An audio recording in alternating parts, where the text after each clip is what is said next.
Hey, thanks for tuning in to Audio Unicorn. It's great to have you here. So a recent work I've done, which has taken me quite a significant amount of time, and it's been a bit of a monster to ride, but I've recently reviewed pretty much all of the best hosting services available out there for podcasters. We've had a piece of content about this a long time ago, written a long time ago, and it really needed updating. And I thought this is something I will happily take on as part of my audio unicorn journey. So first of all, why podcasting services? Why is it important to audio unicorn journey? Well, I do a lot of work with podcasters, and I would like to know what kind of options are available. I am a podcaster myself as the audio unicorn, and I want to know that what I'm doing is in absolute best. So I went ahead and had a really good look at what's out there. Special thanks to Dominic, who is working with us here at Music Radio Creative. He's done the hard work of researching what options are there in the first place. So he helped me immensely and saved a lot of time in my process. So thank you, Dominic. So best hosting services. Now, I am going to point you in the comments into the article about that. It simply lives at the moment at producer.musicradiocreative.com. If you head there, it's one of the more recent articles. I will put the link in the show notes in the comments section of this video. And so quite a revealing research. I did not expect how much this has changed since I have looked into it last time, which must have been around 2012, maybe 13. So a lot has changed in that scene, and I do recommend, if you are podcasting, to actually have a look at it too, because you may find that you are hugely overpaying for the services already. So let's have a quick look. The first one, so I've reviewed them in alphabetical order, and I've looked at pretty much all the major players that are available out there. So just very quickly for this video, the one revealing research item was Anchor. I did not realize how much those guys are doing in terms of supporting podcasters right now. So all of these services are free. And in fact, the co-founder of Anchor, Nir Zickerman, has posted something that really resonated with me. So I'm going to read it out to you. He says, for almost every single podcast Anchor hosts, the cost to us is less than 10 cents per month. That means that hosting your podcast for an entire year costs Anchor around $1. If Anchor were to charge you $10 per month for file storage and basic analytics, we would either be grossly exaggerating our costs or grossly overpaying our vendors. So this just made me realize how much the hosting options have changed since I've last looked into it. And actually, to be honest, it is no surprise. So we use Amazon S3 here at Music Radio Creative for some of the files we host. We keep our orders dating back to 2012, I believe.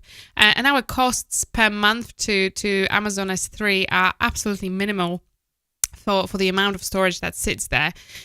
So Anchor was kind of an eye-opener in many ways. So the entire service is free. They do not even have any paid options. I think the way they monetize at the moment, they have taken quite a lot of investments, which keep them going. I think they really try to establish themselves as the go-to place for podcasters.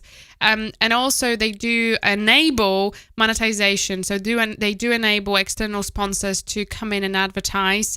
They do pay a share to podcasters. Obviously, I'm guessing this is their way to monetize the service themselves. They are for-profit organization, and therefore there have to be ways in which they utilize that traffic. But I guess their main objective is to gain the momentum and bring the amounts of traffic that are significant in order to attract bigger commercial companies. But from a podcaster point of view, a fantastic service.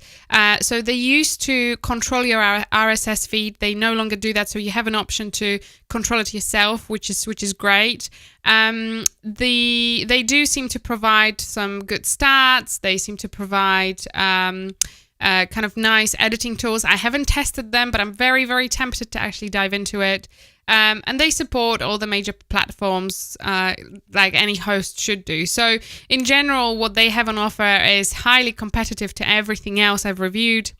And I certainly think that if you are starting your podcasting journey, then this is the way. I mean, there is literally no other way to start. You can easily switch to anyone else further down the line. Switching between hosts is now extremely easy, and every single host advertises it as a very, very good way in. So, if you're ever with another host, don't worry, just, a couple of clicks and you are with us kind of thing. So that shouldn't be of concern. I think that definitely Anchor is a great starting place. The next one I've reviewed was Audioboom. I was very underwhelmed for the kind of sales page they have. I don't know whether they are, this is their main business or whether there are different avenues, but it seems to me like the whole idea to go with Audioboom was hugely, hugely underwhelming on their side. It's almost as if they have thrown the page together to just simply have something, but it certainly didn't seem like it's a service that really, really wants you as a business. So that was the only thing that popped into head. The price is $9.99 per month in dollars. No free plans available. But it's simple, one plan, and you kind of get what you pay for. But you can only publish 5 episodes per month in that, and they do limit you in terms of the bandwidth that your podcast requires. So bandwidth is the amount of plays or listens your podcast gets every month. Quite often, I found that hosts have kind of hidden that information in a small print, so it's definitely worth to look at that and make sure that, if you have a popular podcast or plan to have one that's hugely popular, choose a host that will enable you to grow with it. So as I say, the Audioboom was somehow underwhelming. The next one was Blubrry on my list. Definitely huge thumbs up to them for supporting podcasting community over the years. They're one of the bigger players in the industry who have been there for donkey's years now, and they continue to support podcasting community, which is fantastic. They do focus their plans on storage limits. So for the £12 per month plan, which is the starting point, you get 100 megabytes of storage, which renews every month. So that's important. 100 megabytes per month is decent enough. Although I would say if you have a podcast that's an hour long, that probably isn't going to cut it. So you would need to get the higher storage plan. There are 5 plans in total. The one thing that they do make very easy and very well is they make really good stats. They are known to kind of lead in that field in many different ways. So you will get really decent statistics. The player, obviously that comes with majority of the hosts as well. It's nice looking. They do include WordPress site as well, so it's kind of more like a landing page for your podcast, which can be a nice thing if you don't have a website that your podcast lives on. You also get easy publishing tools for WordPress, so you can publish your podcast from your WordPress site. That is pretty much unique to Blubrry, so worth checking it out if that's something of interest. Now, the next one is Buzzsprout. The one feature that kind of made me very aware of the host was the fact that it automatically optimizes the files once you save them to keep things simple. But the files are optimized to 64 kilobits mono, which effectively kills any well-produced intro. And you do have to pay extra. It's $6 per month to have that taken away and brought to 128 kilobits and stereo. So, wasn't too impressed about that. I kind of thought that's kind of not a nice way to get money from podcasters, if that makes sense.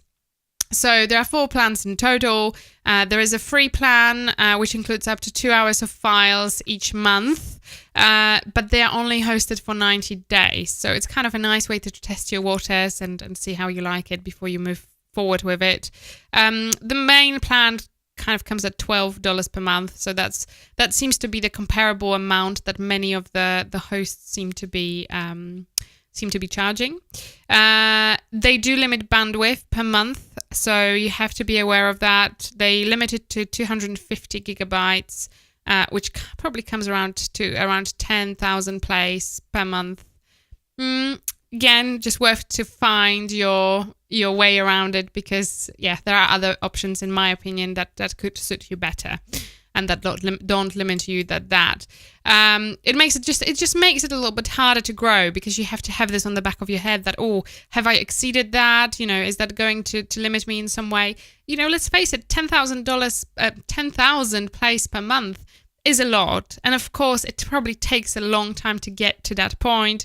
Not every podcaster will have that. So probably won't affect the majority of people who podcast, but still, it's just worth to be aware of that.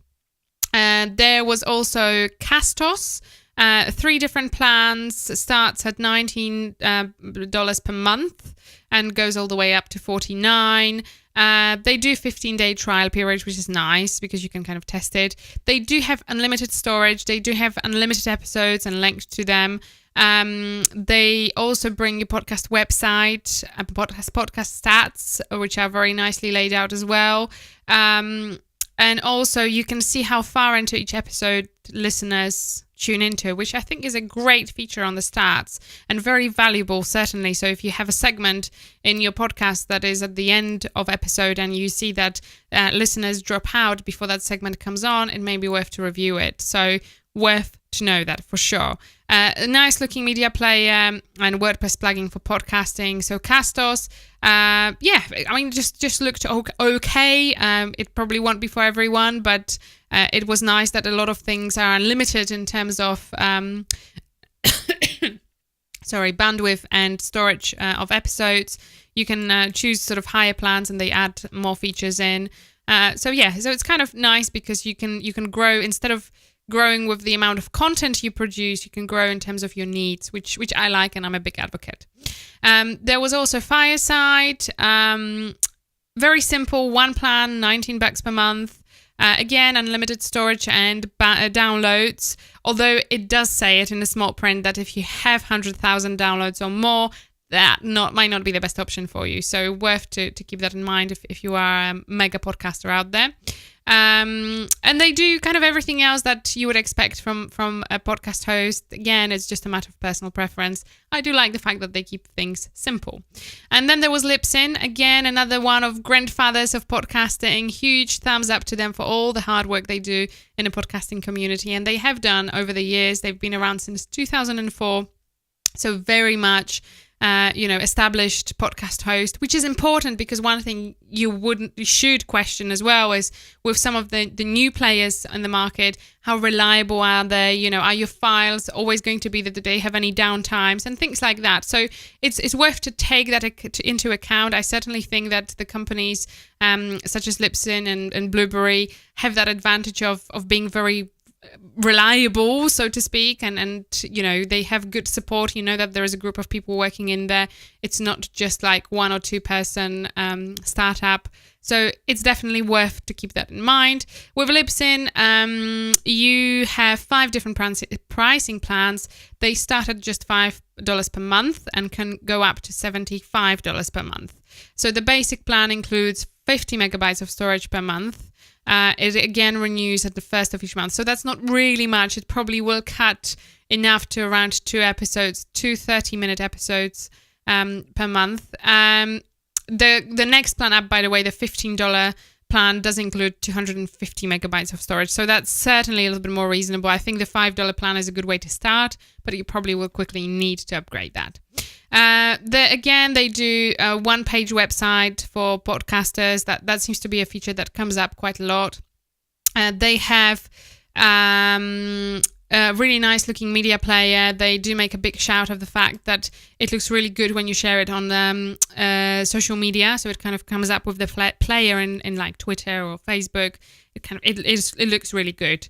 So it was definitely something fairly unique, and they've made a big deal out of it. There are no stats included in the $5 plan. So again, it's probably gearing you to that $15 mark. You don't have any limit on downloads. You can, in theory, have 1 million downloads per episode and you're fine. So that's a good thing. It does include both audio and video, the hosting, but obviously depending on what plan you have, video might not even be an option, certainly not for the $5 plan. And then you also have a way to monetize your podcast through the advertising platform. So that's, in general, quite good. Podbean is the next one, 4 different plans, one being free going up to $130 per month, so it can get quite expensive. The free plan includes 5 hours of storage space. It doesn't renew though, so once you hit that 5 hours, that's it. And 100 gigabytes monthly bandwidth, so it does restrict you in some way. The next plan up comes to $14 per month. Now, one thing to bear in mind, I seem to remember that with Podbean, the way they advertise their prices is they show the monthly fee, but if you pay annually, and it is kind of a theme throughout quite a lot of the hosts. So when you look for different options, just make sure to read the small print when it comes to pricing, because quite often they want prices to look good and they will put them as a monthly fee brackets if you pay annually. So for the purpose of this article, I have actually included the monthly prices as if you were to pay only monthly, not annually, just so that we have a good comparison between the plans. In general, good podcasting stats in there. So I'm talking now about the $14 per month plan. They have some cool themes available for your podcast page. And then it also gives you ability to add your own domain, which is important if that's something you want to utilize. Then they do have some monetization options, but you need to pay extra for that. So again, it's just worth to see whether this is worth a hassle. Now, one thing about monetization that might be of value is if you have 100 downloads per episode, don't think that you're going to get like huge bucks from the monetization and the ad insertment that many of the podcast hosts offer. It will be more like cents, if that, after a few months. You do have to have quite a decent amount of downloads before you see any significant revenue. So don't get lured in by those options, especially at the start of your journey. Remember, you can always switch. There was also Podiant, 3 plans. It starts with basic free plan and goes up to $30 per month. Again, much of the same kind of stuff, unlimited storage, downloads, analytics. Very nice user experience. That was one thing that I have noted about them. Really friendly looking website, which is mobile friendly and responsive too. Very important if you choose to go with a host that offers you a website, make sure it's nice and web responsive, mobile responsive as well. They do seem to have something unique, and that was the auto podcast from Dropbox. So you drop the file into the Dropbox folder that you link with your host, and it kind of does everything for you. So kind of cool. Podigy was the only European service that I found. So 5 different price plans, starts at $8 per month and can go up to $170 per month. The $8 plan is for individuals only. So if you have a business or do it as part of your kind of corporate strategy, you have to have $15 plan app. With regards to features, everything you would expect. So like unlimited number of shows. So you could have a podcast network with 5 different shows, and do it from the one plan, which is great. And it's important to note if you do plan to have different shows. Unlimited traffic. Although again, the small print says that if you have over 50,000 downloads, you should get in touch. So yeah, podcast website included with one page. Once again, they do have YouTube integration. So they say that your episode audio will be converted to a YouTube compatible video automatically and uploaded to your channel without any additional work on your side. Great feature if that's something you would like to have, and certainly the only one I have seen around. The audio goes through Ophonic automatically. So that's a service that optimizes the podcast loudness and kind of makes the file as podcast friendly as it should be. So it's, again, the only one I've seen that does that. So they have quite a lot of unique features, which was cool. Standard audio quality comes at 112 kbps. So a little bit smaller, but but it's not going to kill your intro and outro. It's coming as stereo, so that's great. The $30 plan is 128 kbps, so it's better, but certainly not disastrous, I would say. And then you get basic stats. You can pay more for more comprehensive stuff. They also offer transcription, but you pay extra for that. And the restriction that could be annoying is the fact that you can only have one person to manage the podcast. Multiple users can be added from $30 per month. Some hosts don't even have that option, so it's nice to see that it is available. So that was kind of a different one, and I found quite a lot of the features that are interesting, and it's worth to have a look at if some of those features would save you time and money, especially the YouTube optimization. I haven't seen it in action, so I don't know how well it looks and how well it works. But, it's something that works, then it's great. It certainly looks fantastic. Podomatic was the next one. 5 different plans from free up to $25 per month. They do have restrictions on bandwidth and storage, so worth to have a look at that. They do have good stats, and they do not do any post-processing to your files, which is a big plus in my opinion. They make a big deal out of it, and they should. You should. Now I think we live in times where you should be able to choose what kind of file you want to upload, and as long as you make an informed decision on that, that's fantastic. And then they do seem to offer an app for iOS and Android, although I do think that it's a well-optimized version of a podcast website that simply serves as an app. But still, it works. It looks good. Then that's great. Next one on the list was Simplecast. Only one plan, $12 per month. They do seem to offer some sort of discounts for non-profit and educators, so you can get in touch with them and get a better price. So it might be worth to have a look at. But then if you are a non-profit or educator, then you probably would be going for Anchor.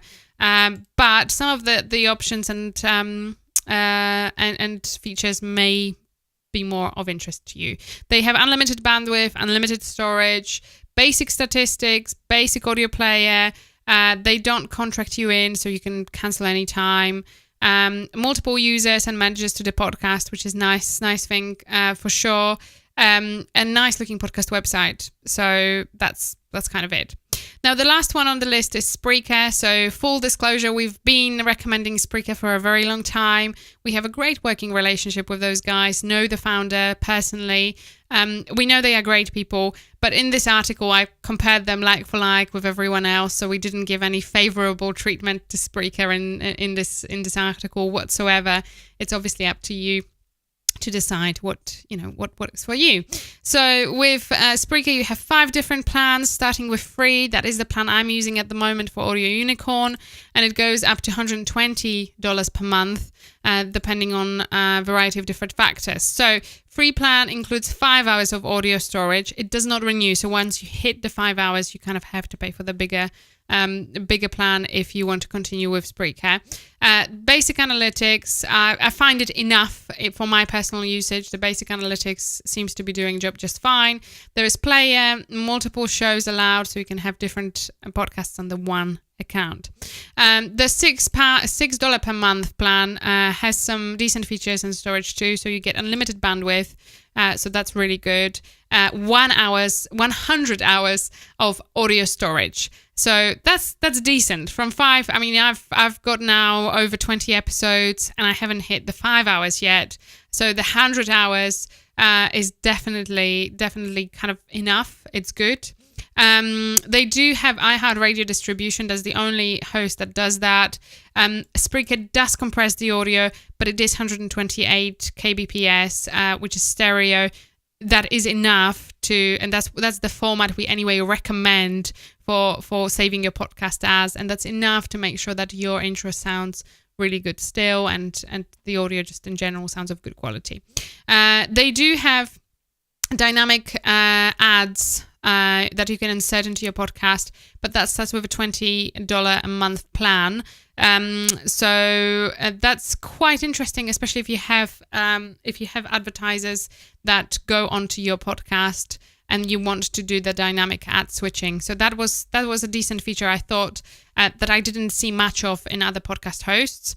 And they also have their own ecosystem. So they have a lot of people who come in and listen on Spreaker. Certainly it will add up some new listens to you over the time. Maybe worth to look at that. I know that they work a lot to get that feature even more kind of visible. They have nice looking audio player, just as everyone else does too. So that's that. That's really literally the full overview. I hope it's of help to you, and please feel free to share the article. I really think it's probably at the moment one of the most comprehensive reviews out there. So if that's something you are looking into right now, that is definitely a good place to start. Thank you so much for watching.